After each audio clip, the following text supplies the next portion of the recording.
Hello and welcome to Carefree Blues Podcast, a podcast and supplement to my column as part of the Soccer Yanks podcast network. I am Kyle.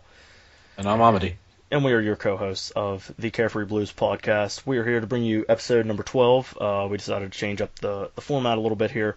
We're going to try just keep all the news current. We're going to try and do one game per episode. So we're going to try and get together and record and crank out the podcast with just one game involved. Just to, like I said, try to keep all the information current and whatnot. So me and Amadi, we both feel that it's the right move going forward. There will be episodes in the future where we have 2 games in 3 days or something where it's just we'll have stuff come up, work and school and whatnot that we won't be able to get together and record. But for the most part, we should have one game per episode, the most recent one, and have it out within a day or two, most likely, of the most recent game. So the game we have on hand today, our final game, it was almost meaningless, really. Before the game, we had the group locked up against Sporting today. Final was 3-1, which we'll get into the goals and whatnot. I just want to start with the lineup and just say that honestly, I was kind of I don't want to say I was disappointed because when I you could say that. Well, because I'm going to say that. Because when I go into another point, it's going to sound like I'm not necessarily disappointed. So basically, Mourinho really got my hopes up, and whenever episode 11, if you listen to that one first, you'll see me and Amadi talk about how we were really anxious to see what the lineup was going to be because Mourinho said it was going to be the quote Academy's day, and Ruben Loftus-Cheek was our only Academy player in the 18 for the squad. Like there was no Nathan Aki. Aki's been in the squad a good bit, if I recall correctly. So. I was just kind of upset that he wasn't in the 18. I didn't really expect him to be in the starting lineup, I guess, just because Mourinho didn't. I feel if Loftus-Cheek was going to be in the starting lineup, Mourinho would have said it yesterday. So he just, I guess in Tuesday's press conference. So I guess just him saying that he was going to make his debut, it kind of solidified that he was going to come off the bench. But at the same time, a few people, this is just the last thing I have on the lineup. A few people, and it was most notably Craig Burley from ESPN, which I don't have any beef with him or anything like that. Not that it really matters, but I think he's a pretty solid follow on Twitter. But he said about that he doesn't want to hear Mourinho complaining about playing time for everyone, around Christmas time and whatnot when the schedule gets congested.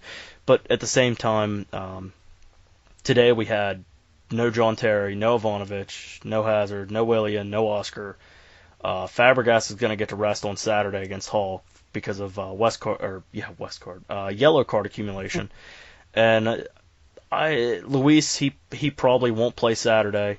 Courtois wasn't there today. And Azpilicueta's he's a machine, so he could play every game if he needed to. And lastly, I just feel that Costa needed minutes just to try and regain form. He hasn't scored since November 22nd against West Brom, so he hasn't scored in 5 games, which in the overall picture, Costa has been absolutely phenomenal this season. It's not a knock against Costa. I just felt that he needed to get minutes today just to try and regain form. Yeah, I agree with you that he hasn't really been on his game and he needs the minutes. But if it's a question of fitness and or if it's a question of touch, that's one other thing, but I feel like he just hasn't been getting in the position to be as effective as of late. And I'm not sure if that's because of fitness or maybe today it was desire, but he just hasn't seemed like he's been in it as much. And where he's been receiving the ball when he's not getting on the end of an immediate finish this off and score, it feels like he holds onto the ball too long sometimes, and the flow of the attack kind of holds up for him. And I'm not saying that he's not, a fantastic striker, but maybe I think there's still some things he needs to learn to fit perfectly into this system. And he had an amazing start, and that's just got to be attributed to the fact that he's a class player. But he's not going to have that continual, scoring form unless he really works to just, acquaint himself with how we play and how he's expected to help the team. Yeah, and I think part of this, this could come off as maybe an unpopular opinion, but I think part of it also is the distribution. The past couple games, in those 5 games, 2 of them, one was the loss to Newcastle. They were extremely compact defensively, and Sunderland, the draw on the road. They were extremely compact defensively, and I don't feel that this isn't, Costa. I agree with you that Costa needs to sort of learn to become more versatile. Maybe is the word I'm looking for. Score from different ways and not necessarily the same distribution of through balls or over the top or anything like that. I also want him just to be part of the attack more. When he gets the ball, it seems to slow down, and there's a fluidity that Fabregas, Oscar, Hazard, and Willian usually have that I don't really see with him. When the ball goes to him in a scoring position, that's a whole different thing because all he really has to do is finish it off the play, and he's quite deadly at that. But there's something missing there that I think that he needs to continue playing, and I think Mourinho feels the same way, in order to get into that groove somewhat, if you will. But I feel like it's just a moment. It's just a matter of time, rather. Yeah, I agree with that. Before moving on, do you have just any other thoughts on the lineup? No, it's just the same as you. I wish there were a few younger names in there, but I was happy to see that at least on the bench and even in the first team there had been some shuffling. Yeah, I think maybe I'm sure Mourinho was going for experience when he paired. I know he said in the press conference Tuesday that Terry wasn't going to play, so I assume he was going with experience to put alongside Zuma at center back with pairing him with Cahill. Yeah. But it's almost like a reverse what Terry's done for Cahill, what Cahill's not doing for Zuma. Right, but at the same time, I just I don't know, just the game today.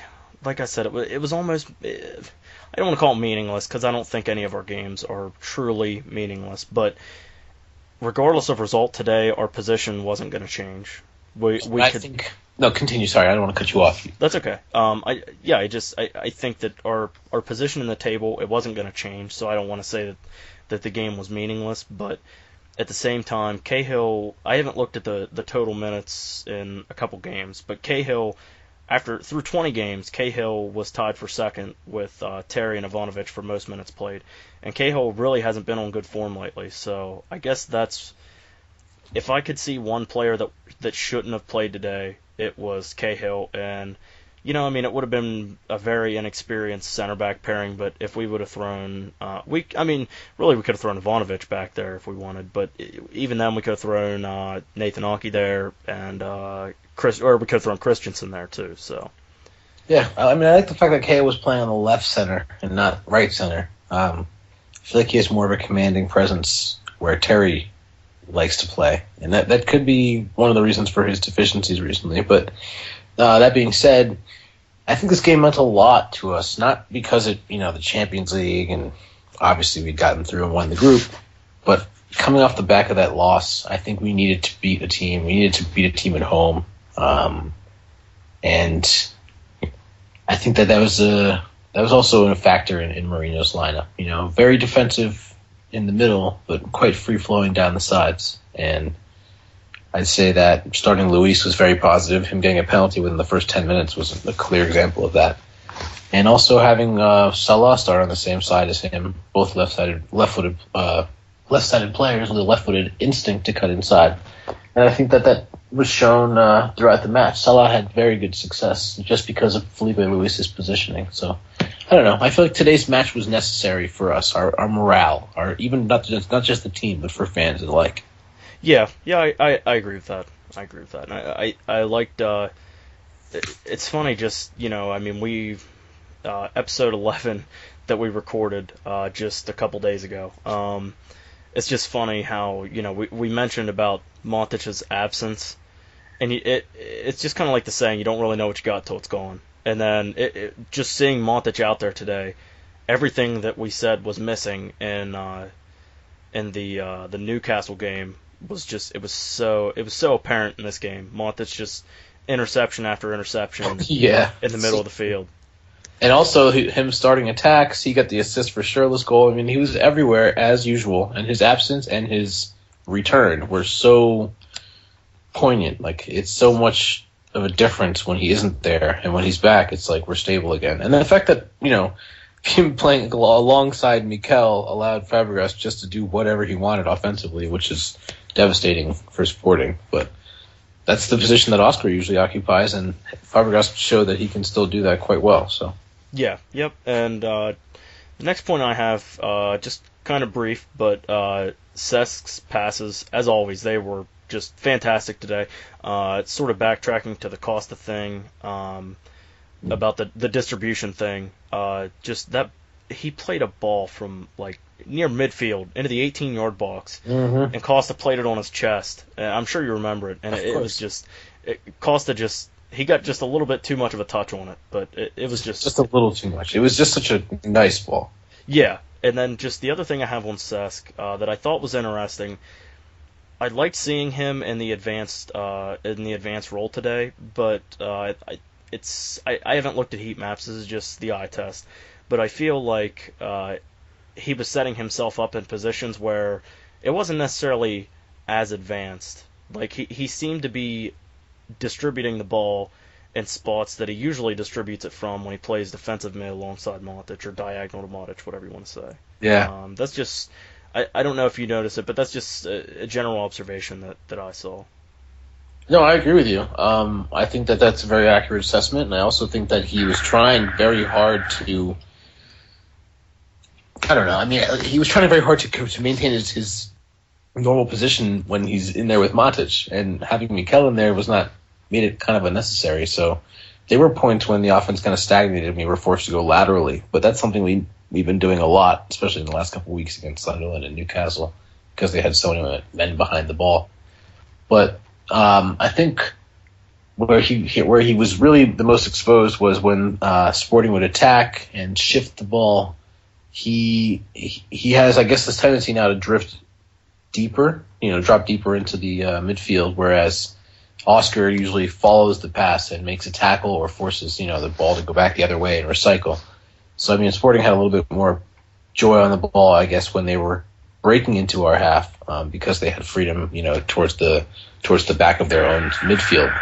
If you understand what I'm saying, I feel like he just isn't that kind of a player anymore, but he can play there, and he's shown he can do it quite well. I just feel like there's certain things that he kind of has these tendencies, that to just drift back. And I guess that's Mourinho's doing now, because he's really molded him to this holding midfielder that breaks forward, but at the same time has this mental, this defensive mentality. Yeah, I would agree with that. The next thing, this has been a problem since the beginning of the season, and it's Andre Schürrle and Diego Costa. They seem to be troublesome when they're out there together. They don't really seem to have a ton of chemistry in the squad when they're out there, and it kind of showed on Schürrle's goal a little bit. I don't know if it was just like miscommunication, but it was one of our first two games of the season. I can't remember which one it was, but countless times Costa was notably disappointed with Schürrle, because Costa'd be wide open in the middle, and Schürrle's not. Yeah, he's not giving him the ball. All right, so dude, did you see after the goal today? Obviously Costa wanted it, he's begging for it, and then Schürrle scores, and then Schürrle goes to celebrate, and Costa doesn't go. Did you see that? I did not, actually. All right, I've saved the highlights, and I'm going to send them to you because it's very easy. And I mean, it's kind of amazing because everybody goes and celebrates over there, but you actually see Costa look over and then just turn around towards the bench instead. Mm-hmm. And maybe it's because it's not a big game. I don't want to say that this is obviously Costa saying, "Oh, I don't really care about this player, and I'm not going to celebrate a goal," because it's kind of ludicrous. But at the same time, everybody else is running over there, and I just feel like it's something that always happens. You go over and celebrate the goals. So I mean, it didn't show. I was watching the highlight of the goal, and I see all that it shows. This is the not the beauty of GIFs is you can't control when it cuts off, and it shows Costa just kind of turning his back after the goal. But yeah, I mean, it's like you said, we don't want to come across, because I agree, we don't want to come across as saying, Costa didn't want to celebrate with Schürrle, but at the same time, it's hard not to notice that. Yeah. Are you able to see the highlights? Let's see. You should be able to on the program. Okay, yeah, it's coming up, playing, and let's see. Yeah, I'll just have to wait until it gets. Yeah. Go to Skype. Yeah, that's I'm in there now. It's showing the first goal now, but it looks like it won't let me skip through the time on the video. Oh no, I'm sharing my screen with you. Oh, gotcha. Okay, yeah, I got it open now. Okay, so Schürrle scores. No, watch. And he's scratching his head. And you just... Dude, watch, all right? I'm going to go back, right? All right. So, Matic plays the ball to Schürrle. Schürrle receives great first touch, finish turns, and he's going to the corner. And you see Diego Costa turn right there, like a little frustrated, like he claps his hands. Scratches his head. Do you see him clap his hands after he scores, but not like happily. He just like he wanted the pass. Watch Diego Costa. And then, see? Yeah. And then he just turns, doesn't go to the corner, scratches his head, and turns around. Yeah. I never noticed that. See, like I said on episode 11, this is why you'd be a good analyst, because stuff like this needs to come up during the game. I never even noticed as you're that. saying, he doesn't necessarily have a good rapport with him, and I think it's more than just a good rapport. I think they don't... Excuse me. Yeah, I mean, I don't know if it's like... I don't know if it's like they don't like each other or what it is. Along. Sorry, I had to take a drink of water. No, it's fine. They just don't get along properly. I think that there's something there's like some miscommunication, whether it's miscommunication or just they don't see eye to eye. But every time that Schürrle has the ball, he's not really looking for Costa the way the players do. I feel like he wants to get his goal himself. And that's the mentality that Costa has. He's like, give me the ball, I'm going to score. And Schürrle doesn't really look to him the same way. And also, he hasn't really had the same kind of service because those aren't the same players he's been playing with normally. And Salah did not really look for him as often, even though Salah, I think, had a very good game. But Costa, I feel like he kind of has something going on with Schürrle where he feel like he's competition maybe or something. But they don't really necessarily see eye to eye. And judging from that goal celebration or lack thereof, he doesn't really like him that much. Yeah. I don't know if it's just because of how direct a player that Schürrle is, or because Schürrle tries to. He isn't necessarily looking to. He's not necessarily a pass first player, and he kind of likes to try to make something happen when he has the ball at his feet, and or even that, or try and get him behind the defense. So I mean, I don't really know what it is. I don't know if it needs to be a thing where if Schürrle's going to be in the starting lineup that you need to start Remy or even Drogba maybe. I don't know. I don't want it to become a problem down the road. I mean, I've said in the past that Schürrle could perhaps be seeing the door in January, but Mourinho has said, which this is most likely just to clear up the air and to get to slow down the transfer rumors. But he said that he doesn't want to sell in January. He doesn't want to see anyone go. So, I mean, it's just it'll be interesting going down the road, just to see, to see if they do develop any type of rapport. But the last thing I have before we go into goals, the floor will be open to you before goals, just for any other thoughts. But last thing I have, as disappointing as it was to see Loftus-Cheek only get 10 minutes. I thought he put in a very solid 10 minutes. Actually, I wrote that he was fantastic because I think that's what he was. I thought he was pretty fantastic. He is such a force to be reckoned with, I guess you could say, in the center of the park. He's so huge. He's like 6'4" or something. He's 6'4", 18-year-old kid. It's ridiculous. That's insane. That's just a string bean. Like he shrugged off this tackle. In the middle of the park, about a couple minutes after he came on, won the ball. played a great ball forward. Just unbelievable body strength and also vision. Keep his head up after riding through that tackle, and then he got fouled and stayed down. But he played a fantastic ball. Yeah, but he just absolutely bossed this guy in the middle of the field, just outside the center circle, and Exactly. took the ball right off of him. Came in from behind, took the ball off of him, and then Like, and he just broke on him with the speed he broke on him, and then the strength, to hold him off. Just yeah, and we had I think we had like a 5-on-3 break. We had Loftus-Cheek, Costa was ahead of him, Ramirez out to the right, Montic out left, and I think Salah was catching up way out left. And the announcers wanted to place the blame on Loftus-Cheek for the reason why eventually the ball went out for a throw. They said that he should have played it to Montic. Oh yeah, they said on because his left. he played it out wide, and then He played it to Ramirez out wide, which I thought over the top.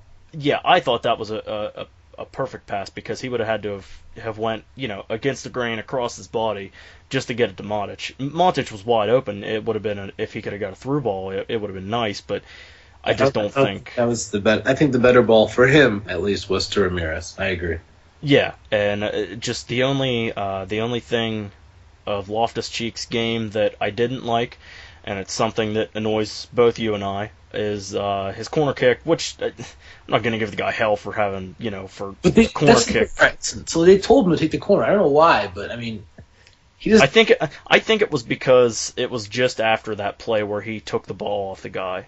Yeah, but he was down for a little while holding his leg, and then they have him go take the corner. Like, I think that might have just been a thing where the fans, it would be like a time for the fans to give them appreciation. Granted, I don't know that. That's just my guess because the fans were. You're right. Yeah, because the fans were. They gave him a huge response when he came in.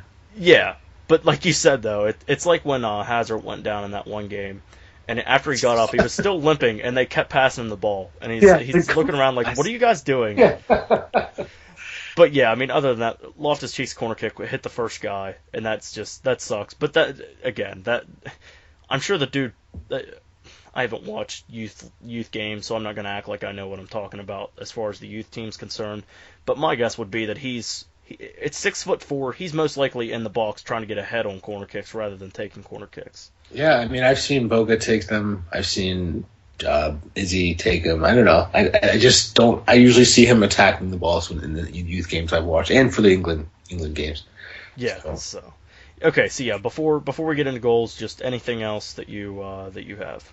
I wanted to remark on the fact that Jose was like, you know what, screw it. I'm going to go pretty defensive because I'm shifting my back line around. And I think that's his only priority is defensive consistency. So he's like, I'll put Mikel and Matic in there. Like, good luck to you.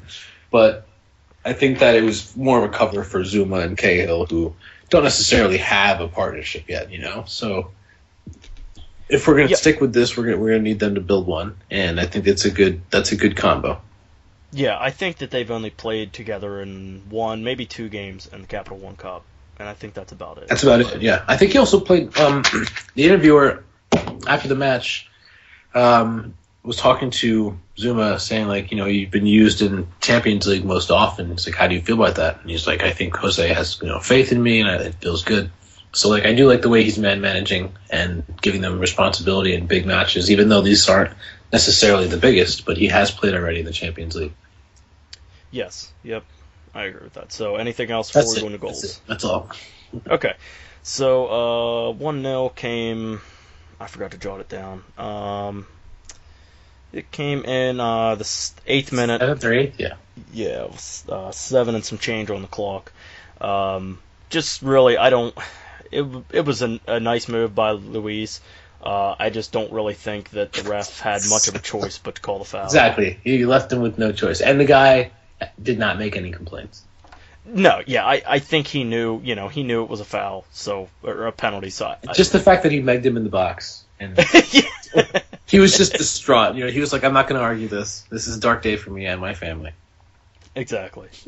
So, yeah, I mean, calm, cool, composed finish from Fabregas on penalty kick spot. I love when players go right down the middle. I know. I love it. I love it. It is so awesome. It's one of those where It's absolutely beautiful if it works out, and it's embarrassing if it doesn't. Embarrassing so. it doesn't. But he kind of went a little bit off center. But Yeah, but more times than not, it works out anyways. Exactly. So, second goal, absolutely superb finish from Charlotte, regardless of the whole Costa thing, wanting the ball and yeah, whatnot. dude, his first touch was immaculate. Because Yeah. Matic fizzed that ball in there, and credit to him because doing what he always does. Matic wins the ball in the midfield. He's first to it, and his first thought is, "Who can I play? Who can I involve in the attack now? Like immediately. He doesn't wait. He doesn't have the time on the ball that even Costa takes more time on the ball than Matic. You know. Yeah. So Matic's first thing is head up. He fizzes the ball into Charlotte, who turns his man, and that first touch, man, like that's like a 9 out of 10, maybe 10 out of 10, because he kills it. He beats the man in one move, and all he has to do is turn and swing. Like after Yeah. that, it's just. That's world class. The whole move was world class. Yeah, it was just absolutely superb touch. He really the turn he played it to where pretty much only him or even Costa, if Costa was going to poke in there at it, but pretty much he only had the only choice. He was the only one that could get to the ball. So just absolutely sublime trap. 2-1. The Sporting goal came in the 50th minute. I don't want to put this on Cahill because it's not his fault, but I'm putting this on Charlotte. But continue. Just to note this, Cahill I felt was out of position. I know somewhat it wasn't all his fault because Luis got beat after Luis gave his man a ton of space. Dude, he got slayed. He was slain. That move, like he was beaten so badly, he gave it was just embarrassing, and it wasn't for the first time. No, he did get beat often this game. He's my Hyde, by the way. I'm saying it right now. I think your Jekyll might be my Hyde. Nonetheless, we'll get to that. Yeah. But I just I don't know. I don't want to call it unlucky, but at the same time, Shirley and Dave, they kind of went for the ball at the same time. And there was no one marking the guy. Once the ball fell to the guy at the 18, there wasn't really anything they could do about it. I really feel like that they didn't do enough to try to block that ball. Both him and Mikel just. Schürrle first loses that header against our own man. I think Zuma was even involved in that challenge, and Zuma was. And it somehow falls out to like the middle of the 18, and it's Mikel and Schürrle running at it, and they both turn their backs and jump.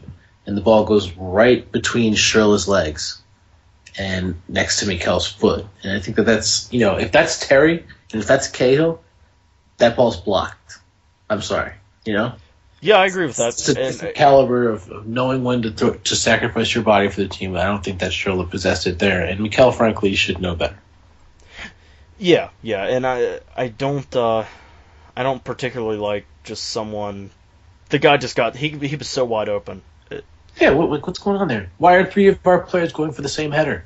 Like that kind of miscommunication is the same kind of crap that you see on Liverpool. Like that's the defense that players are indecisive. They don't know they don't know better than to do that. We're not usually that kind of way. We're very composed back there. I'm sure Mourinho was pissed off, and I was pissed off. There's no reason for that. That's the kind of defensive lapse that allows other teams to score, and that's exactly what happens. A team like Sporting, who are known for their offensive prowess. We're not going to give them the ball on the penalty spot, bouncing. Like, it's like a gimme. With no attacking, I don't know. That's not usually our game. You never see balls bounce in the box. When they do, we get scored on. Manchester United, Man City. I mean, it's just like, it's what happens to us, If that happens, we get scored on. Usually we're impenetrable. That's why we've been so good this year. But those lapses are killer. I think at the same time, though, I think that's just a general soccer or football thing, whatever your pleasure is of calling the game. Just that if you let the ball hit the ground inside the box, it's almost like you're begging to get scored. Yeah, please, guys, come on, here's a freebie. I think it's just I think it's, in my opinion, I think it's just something that we've been, for the most part, we've been good at it this season of not letting the ball bounce in the box. Yeah. But when the ball has bounced in the box, we've got absolutely burned on. Punished. Like you said, in Manchester United, Man City, there was another game early on in the season, I remember, that we talked about it. It was against, it might have been Leicester. They had a corner kick, and it swung way out. Someone headed it. They tried to head it out towards the sideline, and they didn't even get it out of the box. And the guy just ripped it from the corner and slaughtered it home. But yeah, I think it's more of an attest to that we've been good at not letting the ball bounce in the box this season. Yeah, that's what I mean. Marino's a stickler for defense, so I feel like that was probably something he was pissed about. But then again, there was a lot of shuffling in the team, and that's going to happen. It's going to happen a lot more, I think, coming up. So yeah, yep, I agree. So our third goal, Obi John McCoby, he scores when he wants, man. Scores when he wants to. He does. A few weeks ago, I made the comment that out of all the Chelsea players, I enjoy watching Willian score the most. I would like to take that back and give Obi Mikel that crown, because you just can't help but be happy when Mikel scores. It's so awesome. Cannot help but be happy when Mikel scores. I actually, 6 Second Savage just put up a vine about it, about everyone's happy when Mikel scores. Yeah, I mean, it's just like, it was nice to see him and Matic. They were both at the far post, and that's something that we've worked on this season, and we converted a decent amount of times of getting guys at the far post. I'm happy to start working on that, because Matic is living back there. He's building a house, and Mikel just moved into it, and they're both hanging out now in that house in the back post, because he missed a volley there. I've seen him miss a volley there in multiple games. I've seen him score from there and get us out of tight jams in the Champions League, tying and winning away. And he just seems to lurk on that back post. I don't know how you miss a guy his size, but he somehow finds space back there and ends up getting good opportunities. If only his finishing were better, we would have probably scored maybe 4 more goals in all competitions. But be that as it may, Mikel was joining him there, and he found himself got a nice little tap in. That's the definition of a tap. He was about a half a foot away from I'm feeling this. And something that I like is we noticed this in one other game this season, but I noticed it during the game, didn't really comment on it, so now I'm commenting on it. The fact that so the free kick is played in, someone gets a head on it, and it falls to the back post, and the Sporting defenders, there's a guy right in front of the goal that throws his arm up and turns to the ref, and then the defender that's marking Matic and Obi Mikel, he's both like, oh, we're raising our hand. And then he shoots his hand up in the sky immediately. And it's just funny. Like, he wasn't offside. Like, he marked the guys, and obviously he knew that they weren't offside, or he would have thrown his hand up right away. Yeah. So, just kind of, Sure. just a funny takeaway from that. So, you ready to go to Jekyll and Hyde? Yep, let's do it. Okay, so we have decided to sort of do our man of the match for Chelsea and our not so man of the match. I decided to call it Jekyll and Hyde, with Jekyll. I'm not going to say obviously being, because Ami and I were both kind of confused before this started as to of which one was good, which one was bad. But it's Dr. Henry Jekyll and Evil Edward Hyde. So I will let you start with Jekyll, because I haven't figured out my Jekyll yet. So, all right, this might be a weird decision, or a weird choice rather, but my Jekyll this week for this match rather would have to be Mohamed Salah. God damn it! Yep. Go ahead, explain your reasoning. Mohamed Salah. We've been talking about this guy, man. I probably for like maybe 8 to 9 podcasts just saying how he's not breaking into the team. He might be going out on loan. He's we compared him to Moses and how he was doing better since getting more playing time and all that. And this guy was itching. He needed playing time. He was a fiend for playing time. And today, on a day that he didn't really, need to impress much because we were going through anyway, he decided he was going to have his day and showed up in a big way from the first minute. And I think that his impact was infectious. That was the kind of start we really needed. And he was our go-to guy. He was the guy spreading the field, pushing the left back as far back as possible, going over with balls over the top with speed. His touch was on. His head was up when he was going into the box. He looked confident. He was taking players on. He almost set up Matic after a great play on the left, and he also set up Felipe Luis for, I guess, what you'd call a hockey assist for the penalty. I just felt like he was all over the place. He showed good fitness. He played the majority of the match, and was a threat. And I'm not sure if he came out, actually, to be honest. So maybe he did play the entire match. But no, I think he did come out, rather. He did come out. And I just think that he was up for it today. And Schürrle as well, but he was definitely up for it. Okay, so my Jekyll, see, I thought you were going to go with Schürrle, and then I was going to go with Matic, but I'm going to go with Schürrle. Aside from, as we said, the lack of chemistry between him and Costa, I thought Schürrle was pretty good today. He tried to do too much at times. There were times where he just didn't want to pass the ball, but I think at the same time, I think he feels the pressure that he wants to try and break back into the first team, and I think that his mentality is that in order to put the best impression on Mourinho and company, is that he needs to do stuff with the ball at his feet. So I think that might be sort of his lack of passing. But other than that, I thought Schürrle played very well, and I guess if I had to do a 1A, 1B, I'd go with Matic at 1B. So if you don't mind, I'm going to get my hide out of the way because I feel like I'm probably the only Chelsea fan that feels this. My hide is your Jekyll. It is Mohamed Salah. This is going to be an unpopular opinion, but I thought Salah, his positioning and stuff, I thought it was pretty good today. I thought his speed, every time I watch him, his speed blows me away. It seems like he gets faster every game. There was a run where Cesc played a curler to him, and he blew by this guy like he was standing still. It was amazing. The guy might have been standing still, I don't know, but Salah his speed is fantastic. But he was so frustrating to watch for me today because he cannot use his right foot, and it is so annoying. There was a time he made a back pass to Luis. Luis was right on the sideline, 10 yards away. It wasn't even a long pass.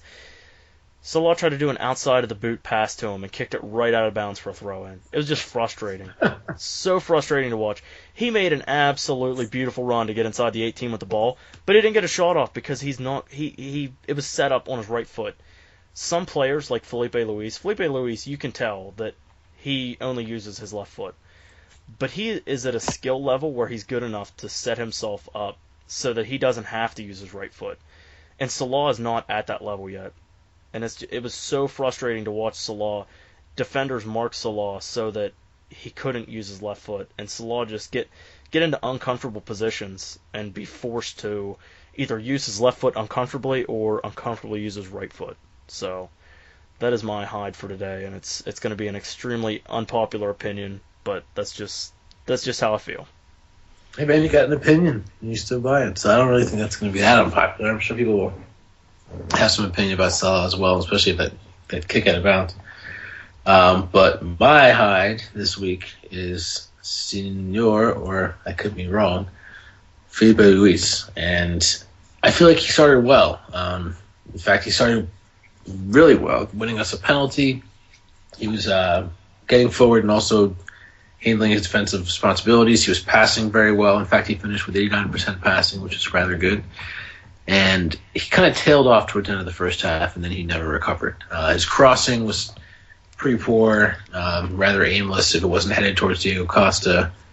And where he was on the field was, I mean, usually our left backs or our wingmen are getting far more involved in the attack, and I feel like he was a little bit tentative once we realized the threat of Andre Carril, who had beaten him 3 or 4 times. In fact, he won 43% of his tackles, which is, for the amount of times that he did take-ons, which was only 1.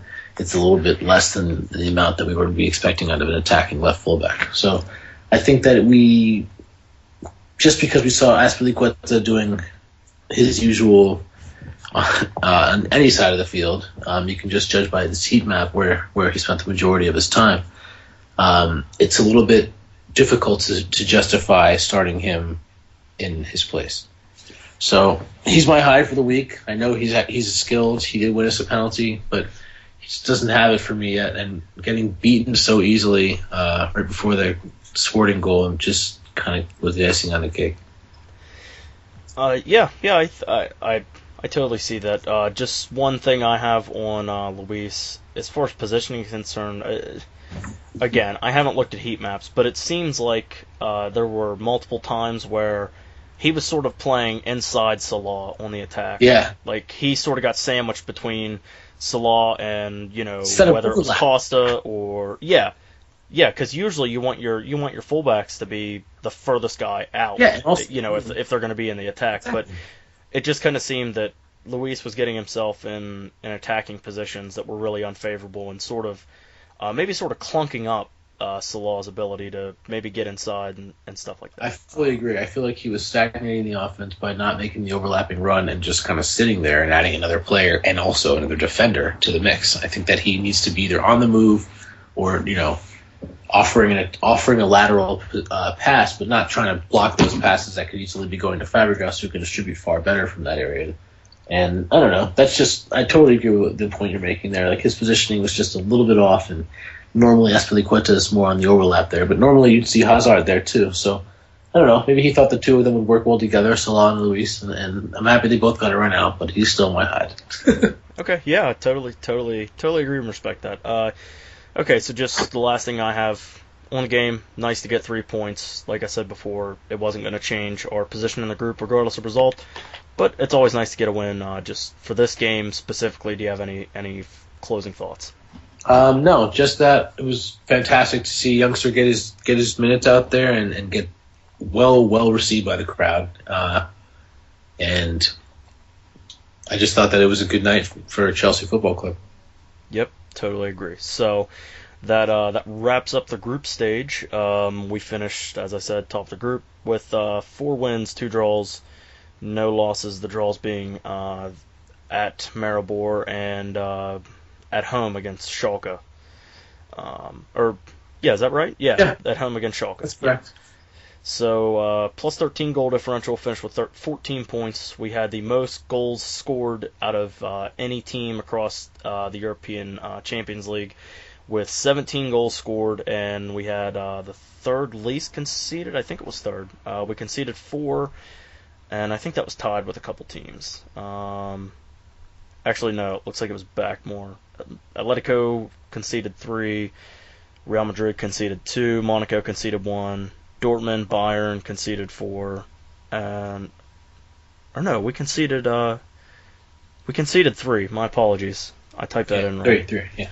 Yeah, we conceded just 3 goals, so that was tied for third.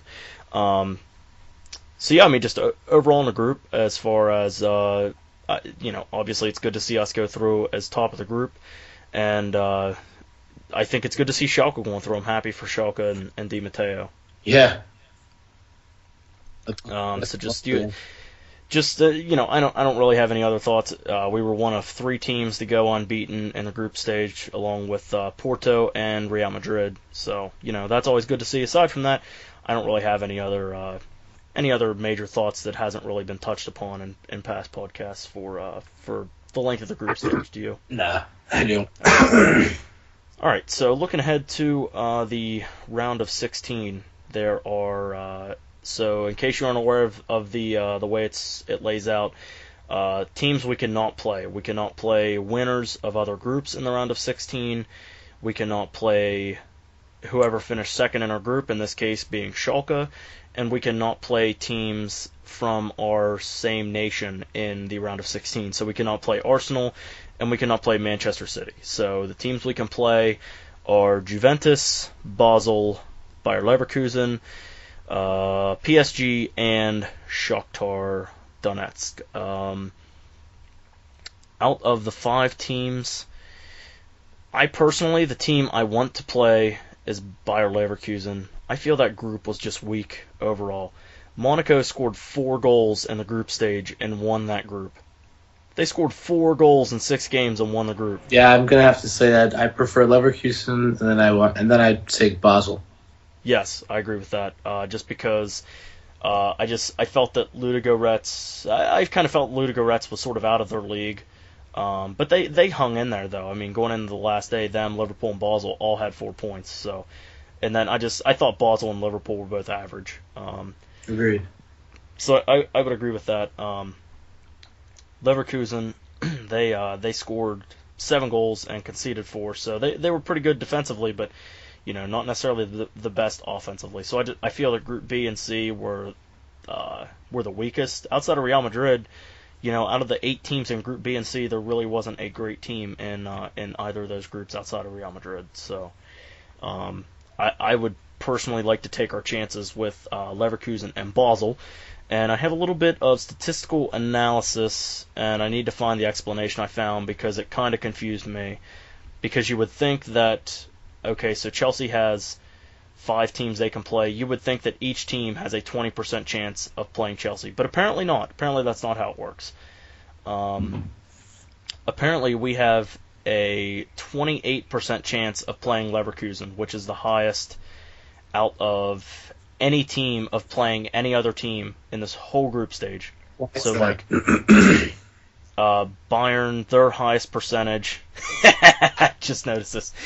Bayern's highest percentage of any team they can draw is Arsenal. The yearly Arsenal matchup in the round of 16. And then like Dortmund, for example, their highest team of being drawn is Manchester City at 24%. So I don't get exactly how it works. Let me find the explanation that I found.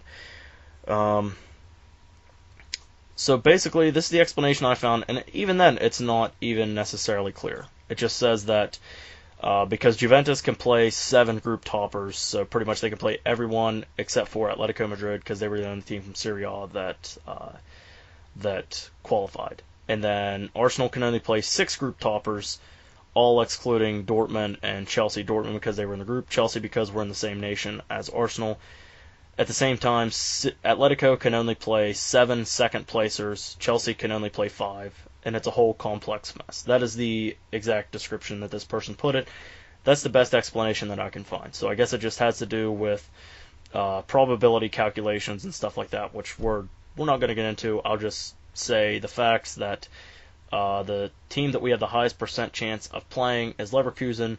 Second highest is PSG at 20.04%, and third highest is a tie between Basel, Shakhtar, and Juventus at 17.07%.